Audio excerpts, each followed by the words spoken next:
Hi mga kakulto. So, ayan. Pupunta kami niya ng Bondi.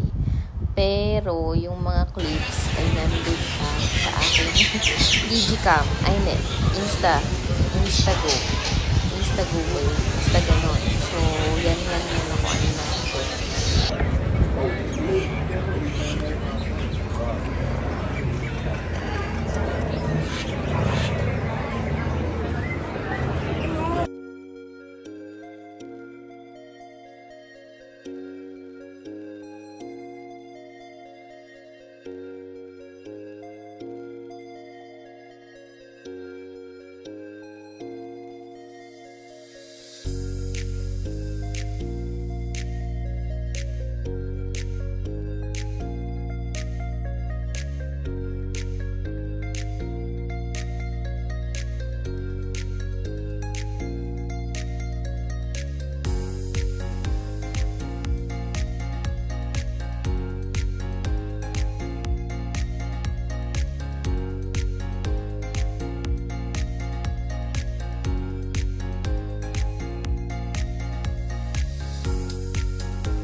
So, nasa likod natin ang Harbor Bridge at sa kasamaan pala nag-insufficient storage sa camera. Di ba naman po si Maro nung hinaharangan yung Harbor Bridge?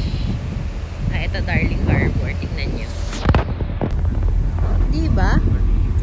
Ano? Ay, hindi pala. Oo, hindi pala. Yung Darling Harbor pala nandun yung pinuntahan kagabi. Ng Opera House talaga. So, andito na kami. Bababa na kami. Maganda rin pala mga kuha sa iPhone. Kaya lang, full storage na ako parehas. iPhone and camera. So, nag-Chinese, parang Hong Kong, parang Hong Kong something dyan. Tapos, ito yung food niya. Peking duck to. Peking duck. Tapos, ewan ko ano yun. Parang tosino. Chicken daw yun. Yun kay Maro na. Mamaya akin. Ito, iced tea ako. Sa kanya fan. Ito yung itsura niya dito. Kasi ayoko na ng mga pagkain na iba. So, ito pinaluto ko siya. Parang pinakustomize ko. Saka kanin lang sa akin. Namimiss ko na magkanin.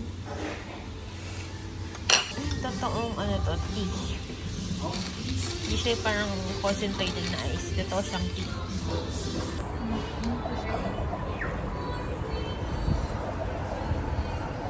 So, dito kami kumain. Times Square barbecue and okay din yung food. Masarap. Diyan kami kumain. Kaya lang, $70. Medyo mahal. Pero masarap. So, nakaupo lang ako dito sa may mall. Nag-CR si Maro sa The Market City. Ayan. So, ayan. Nakakainis si Maro. Hindi na kasi kagahapon ko pa sinasabi, mag-Paddy's na kami, mag-Chinatown na kami. Sunday kasi kahapon. Kasi nga wala naman masyadong magawa. Sabi niya, wala tayong gagawin bukas. Ganyan-ganyan. Sabi niya, hala, Monday ngayon. Pagpunta namin, sarado pala yung Paddy's Market. Kainis? Wala. Bibili pa naman sana kami ng mga souvenirs. Siyempre, mamimili kami yung mga pasalubong ganyan. Wala, sarado. Hindi kami makakapamili. Puro chocolates na lang tuloy yung bibili namin. Kakagigil. Pangit ka banding. Loss na loss ang aking Australian travel. Lost. Hindi tayo ROI. Sarado yung Paddy's. Kainis.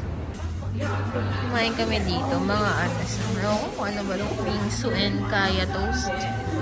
Pang palipas oras. Kasi wala na kami magpuntahan Ayan, ganyan lang siya.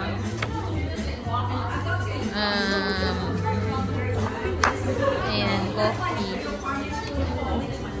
Diba? So, yan. Dito yan. Ganyan itsura. Okay, coconut something na hindi ko alam kung ano yan. Parang sarap. Dapat ganyan din ako. So, cappuccino sa akin. So, bumili kami nitong mango something. Ewan, coconut cream ata ito. Sarap, diba? So, ayan ang dessert. Sarap.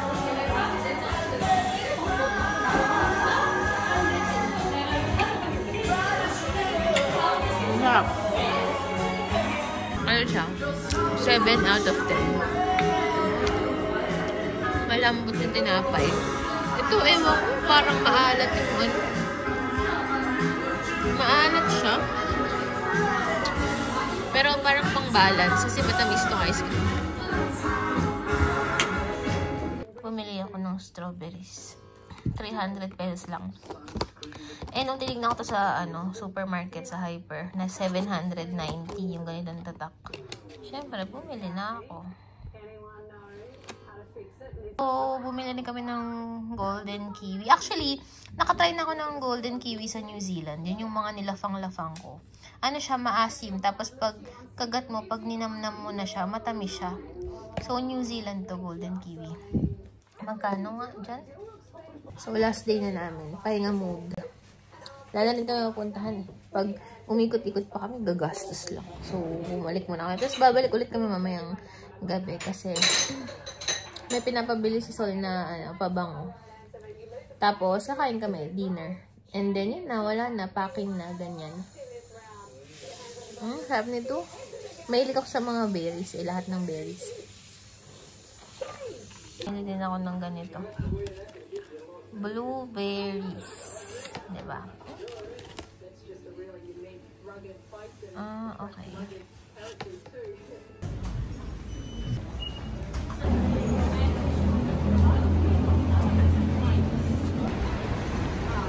Ganda. Bumili ako sa Espago. Nagulat ako sa binayaran ko. Yan. Mashed potato and ribs yan eh. And then, carbonara. Yan nyo ito mga kakulto. May health rating sila. Yan na yung star. Itong Coke. Diba, 3.5 nakalagay. Itong tignan nyo, cashew. Health star rating, 4 stars. Itong Tim Tam. Tingnan nyo naman yung Tim Tam. Which is yung sikat sa kanila. 0.5. Well, tama naman. Kasi matamis, diba? Ito, tingnan nyo. Garlic crackers. 2 star lang. Mas mataas pa tong mas mataas pa tong Diet Coke na 3.5. So, gold nga talaga tong kiwi na to. Tsaka masabaw siya. Makain ako ng kiwi. At ang sarap. Ayan o. Samba. Ayan. Sarap.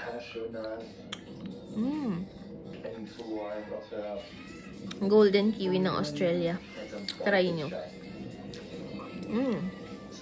So, na-try ko na yung cherry, blueberry, raspberry, blackberry, cherries, strawberry, and lahat masarap. As in, lahat. Lalo na tong golden kiwi na to. May sila, advisory.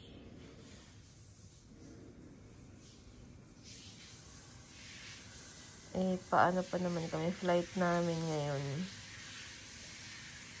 Daw, heavy rainfall daw. So, wag daw lalabas ng wag daw lalabas. Ganon.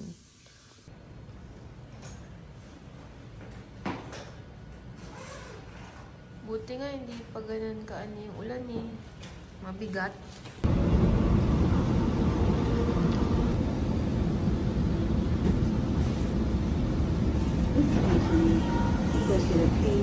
Nakapasok yung yung ibon. Nagtatravel din siya. Ay, nawala. Nababa na ata.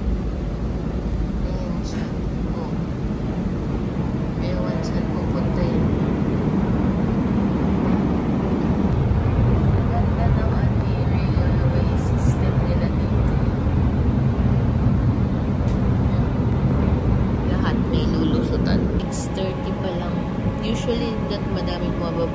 MRT. Tsaka pumapasok. Ito yung terminal. Pag domestic, dito ka bababa. So, dito na kayo bababa. International Airport. Kanina domestic. Yan lang siya.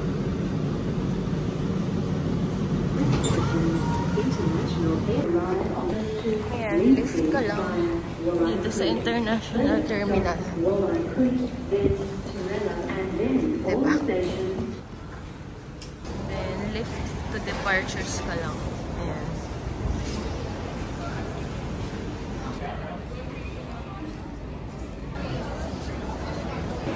Dito na kami sa kayo maupuan dito sa mga kainan dito.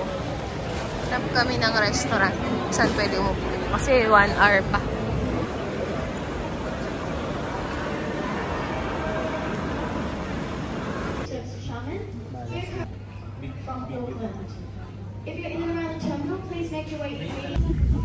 Nakasakay na ako.